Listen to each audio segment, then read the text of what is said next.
ಚಿಟಗುಪ್ಪ ತಾಲೂಕಿನ ಊಡಬಾಳ ಗ್ರಾಮದಲ್ಲಿ ನಿನ್ನೆ ರಾತ್ರಿ ಸುರಿದ ಮಳೆಗೆ ಗ್ರಾಮದ ಓಣಿಯೊಂದರಲ್ಲಿ ಮಳೆ ನೀರು ಮನೆಗಳಿಗೆ ನುಗ್ಗಿ ಜನರ ನಿದ್ದೆಗೆಡಿಸಿ ಆತಂಕ ಸೃಷ್ಟಿ ಮಾಡಿರುವ ಘಟನೆಯೊಂದು ಜರುಗಿದೆ. ಇನ್ನು ಮನೆಗಳಿಗೆ ನೀರು ನುಗ್ಗಲು ಕಾರಣ ಏನಪ್ಪಾ ಅಂದರೆ ಈ ಓಣಿಯಲ್ಲಿ ಚರಂಡಿ ವ್ಯವಸ್ಥೆ ಇರುವುದೇ ಇಲ್ಲ. ಮುಖ್ಯ ಕಾರಣ ಇದಾಗಿದೆ ಎನ್ನುತ್ತಿದ್ದಾರೆ ಇಲ್ಲಿನ ನಿವಾಸಿಗಳು.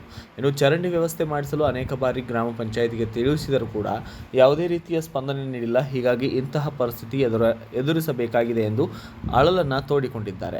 ಈ ವಿಷಯ ತಿಳಿಯುತ್ತಿದ್ದಂತೆ ಸ್ಥಳಕ್ಕೆ ತಾಲೂಕಾ ಪಂಚಾಯತ್ ಕಾರ್ಯನಿರ್ವಾಹಕ ಅಧಿಕಾರಿ ಅಕ್ರಮ್ ಪಾಷಾ ಮತ್ತು ಗ್ರಾಮ ಪಂಚಾಯಿತಿಯ ಸಿಬ್ಬಂದಿಗಳು, ಪೊಲೀಸ್ ಇಲಾಖೆಯ ಸಿಬ್ಬಂದಿಗಳು ಭೇಟಿ ನೀಡಿ ಪರಿಶೀಲನೆಯನ್ನು ಮಾಡಿದ್ದು, ಬಳಿಕ ಇಒ ಅಕ್ರಮ್ ಪಾಷಾ ಇಂತಹ ಘಟನೆ ಮತ್ತು ಮರುಕಳಿಸದಂತೆ ವ್ಯವಸ್ಥೆ ಮಾಡಿಸಲು ಗ್ರಾಮ ಪಂಚಾಯಿತಿಗೆ ಸೂಚನೆ ನೀಡಲಾಗುತ್ತದೆ. ತಾವುಗಳು ಧೈರ್ಯದಿಂದ ಇರಬೇಕು ಎಂದು ಹೇಳಿರುವುದಾಗಿ ಕೂಡ ತಿಳಿದು ಬಂದಿದೆ. ಇನ್ನು ಒಟ್ಟಾರೆಯಾಗಿ ತಮ್ಮ ಓಣಿಯಲ್ಲಿ ಮಳೆ ನೀರು ಬರದಂತೆ ಚರಂಡಿ ವ್ಯವಸ್ಥೆ ಮಾಡಿಸಿದರೆ ಸಾಕು, ನೆಮ್ಮದಿಯ ಉಸಿರು ಬಿಡುತ್ತೆ. ಇನ್ನು ಸಣ್ಣ ಸಣ್ಣ ಮಕ್ಕಳು ಇರ್ತಾರೆ. ಇಷ್ಟೊಂದು ನೀರು ಮನೆಗೆ ನುಗ್ಗಿ ಏನಾದರೂ ಅನಾಹುತ ಸಂಭವಿಸಿದರೆ ಯಾರು ಹೊಣೆ ಎನ್ನುತ್ತಿದ್ದಾರೆ ಇಲ್ಲಿನ ನೊಂದ ಜೀವಗಳು. ರೀಟೇಕ್ ನೀರು ಮನೆಗೆ ನುಗ್ಗಿ ಏನಾದರೂ ಅನಾಹುತ ಸಂಭವಿಸಿದರೆ ಯಾರು ಹೊಣೆಗಾರರು ಎನ್ನುತ್ತಿದ್ದಾರೆ ಇಲ್ಲಿನ ನೊಂದ ಜೀವಗಳು. ಏನೇ ಆಗಿರಲಿ ವ್ಯವಸ್ಥೆ ಸರಿಪಡಿಸಲು ಅಧಿಕಾರಿಗಳು ಮುಂದಾಗ್ತಾರಾ ಎಂಬುದನ್ನು ಕಾಯ್ದು ನೋಡಬೇಕಾಗಿದೆ.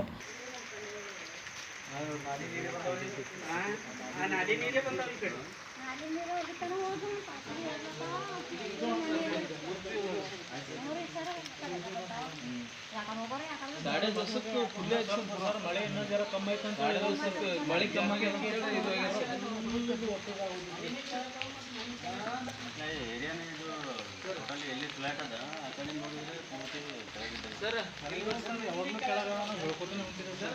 ಪ್ರತಿ ಸಲ ಹಿಂಗೆ ಬರ್ತದೆ ಇಲ್ಲ ಸರ್. ಹೋದ ಸಲ ಏನು ಬಂದಿಲ್ಲ ಸರ್. ಈ ಸಲ ಕಟ್ಟಿ ಹಳ್ಳ ಮಾಡ್ಬೋದು ಸರ್. ನೀರು ಯಾವಾಗ ಮನೆಯಾಗೆಲ್ಲ ನೋಡಿ ಸರ್, ಎರಡು ಮನೆ ಮುಖ್ಯ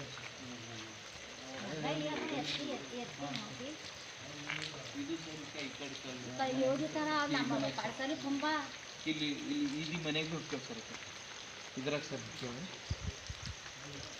ಅಕ್ಕಲ್ಲಿ ಎದುರು ಮನೆಗೆ ಹೋಗ್ತೇವೆ. ಬ್ಯೂರೋ ರಿಪೋರ್ಟ್ ಸಜೀಶ್ ಲಂಬುನೋರ್, ಭಾರತ ವೈಭವ news, Chitguppa. Thanks for watching.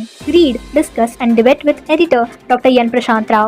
Wanted reporters in print, digital and visual media for Bharat Vaibhav Daily Newspaper, BV News Channel and BV Fast Web News from all the talukas of Karnataka. If interested, send your resume to 9010229369.